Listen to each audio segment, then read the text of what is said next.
লেবাননে হামলা চালিয়ে হিজবুল্লাহর সর্বোচ্চ সামরিক কমান্ডার ফুয়াদ শুখর ও ইরানের তেহরানে হামাস প্রধান ইসমাইল হানিয়াকে হত্যা করে ইসরায়েল। এরপর থেকে ইরান ও তাদের মিত্র বাহিনীর সম্ভাব্য হামলার আশঙ্কায় উচ্চ সতর্কাবস্থায় রয়েছে দখলদার ইসরায়েল।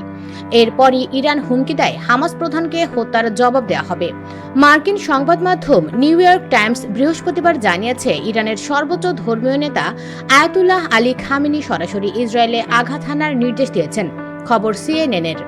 সতর্কাবস্থায় থাকার ব্যাপারে দখলদার ইসরায়েলের প্রধানমন্ত্রী বেনিয়ামিন নেতানিয়াহু বলেছেন, যে কোনো পরিস্থিতির জন্য আক্রমণ ও প্রতিরক্ষার দিক দিয়ে ইসরায়েল উচ্চ সতর্কাবস্থায় রয়েছে।